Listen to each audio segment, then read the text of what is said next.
Hello everyone, welcome to From the Star Wars Library, where Star Wars is in print, the Force is with the readers, and we return to the Marvel series in 1980 for its last issue of the year. I'm your host, Nathan P. Butler, and I say December of 1980. Granted, bear in mind that these things had dates on them that reflect when they were to be taken off the shelves, so the cover date of this issue is actually April of 1981. Perhaps that would have been most fitting, April Fools and all, because this is a weird one. It's Marvel Series issue 46. It says on the cover there, "A living nightmare stalks the universe. Empire and Rebel forces alike." Should be Imperial, not Empire. Empire and Rebel forces alike. Helpless prey of the Dreadnought Devourer. Really not quite what it's made out to be. This is actually a story entitled The Dreams of Cody Sunchild. You can also find this more recently in the pages of Star Wars Omnibus, a long time ago, Volume 2. This is the first time we see Lando and Chewie after the events of The Empire Strikes Back in the Marvel series. The last issue, Death Probe, had focused on Luke. So they're out hunting for Han Solo, really kind of looking for leads. They're in the Millennium Falcon, and they wind up finding this weird sort of city in space with a bubble over top of it. At least that's the way that it looks. It's very strange. Turns out they've wound up in another dimension by accident here. They just didn't realize exactly what it was. But should have known by the way space looks and the way that this floating city thing looks that, yeah, they've wound up somewhere special. Turns out that there was this rebel leader, back before there officially was a rebel alliance, technically from a chronological standpoint here, named Cody Sunchild. Great leader, but in one battle he winds up being essentially injured. He falls back into a crevice, and inside this crevice, underground, there's this sort of living flame that the natives of this world think of as their god, or a source of their god's power and such. And by going into this flame, this amazing godlike power attaches itself and is built into Cody Sunchild. So now he's like this godlike individual whose mind, sort of telekinetic powers, can create things from scratch, like create things out of nothing. He realizes how powerful this is, dedicates himself to peace.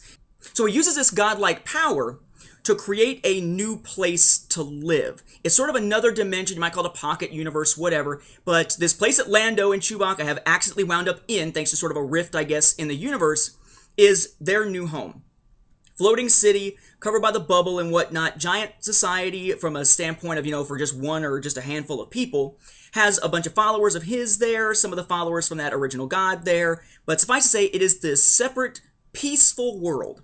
Very much like sort of a commune for those who wanted to get away from the struggle between the rebels and the Empire. They dedicated their lives to non-violence, just peace in general, as it's actually sort of the way that we see someone like Ashoka back in, the namesake for Ahsoka in the Clone Wars, back in the Mauryan Empire in India, where he sees a battlefield, sees the damage that is being caused by the warfare, decides to devote his life to peace. In Ahsoka's case, it was Buddhism. In Cody Sunchild's case, it's this new society that he has created. He does this in order to protect the universe from himself and his own powers if he were to lose control. The problem, of course, is that now Lando and Chewie have found him by accident, and they were being pursued by Imperials, led by Captain Plick, a woman. And now the Imperials are on their way in there as well, and what you wind up with is this moral struggle. Should Cody Sunchild take up arms to help the rebels against the Empire? He doesn't want to. He thinks it'd be wrong. Should he take up arms to protect his own people when the Empire finally arrives, or to protect Lando and Chewie as they try to leave against the Imperials?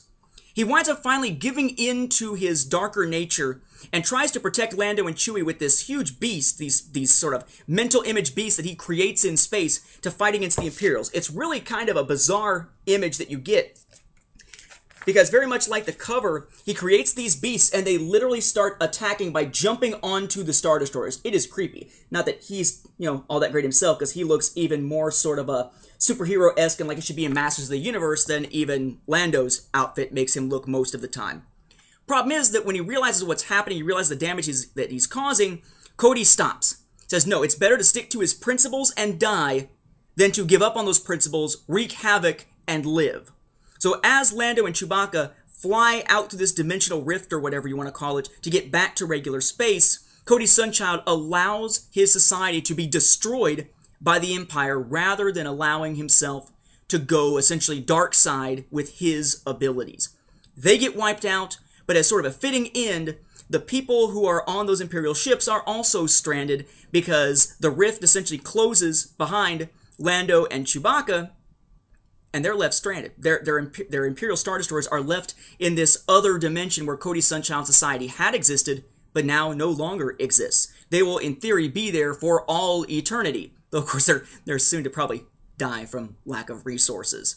So the Empire gets it in the end, but not from Cody Sunchild, in a sense. It gets it from Lando and Chewbacca, essentially leaving them without doing anything to help them, and Cody Sunchild is willing to die for his beliefs. Very much like when we saw the second Kessel Run back in the newspaper strips, and we had the scientist willing to sacrifice his life and his daughter's life to stop the Empire from being able to use his, essentially, weather dominator type of device. It's not something new in Star Wars, but it is something that makes for an interesting tale here. And it's not one written by Archie Goodwin. Most of this series at this point is written by Archie Goodwin with art by Carmine Infantino. Well, Carmine Infantino does do the artwork for this, but the actual writer is Wally Lombego. No, I'm not joking, that is his actual name. Wally Lombego did this issue. I believe that at this point we're dealing with issues with the adaptation of The Empire Strikes Back, taking away time from working on the main series here for Archie Goodwin, and we're seeing that sort of flopping around of creative teams. We'll see that still for a little while yet. Suffice to say, though, for Wally Lombego's first entry into the Star Wars universe, it is kind of an interesting story, but it's a weird story, and not one that tends to have much effect beyond just this story itself. But if you're looking for something odd yet moralistic, this is a cool one to pick up. Again, The Dreams of Cody Sunchild here, Marvel issue 46. But is this an essential read? Absolutely not. In no way is this an essential read, neither for modern readers nor for the Marvel readers. It is just an interesting and odd one from Lombego. With that, we wrap up this episode of From the Star Wars Library. Thank you for watching, and may the Force be with the readers.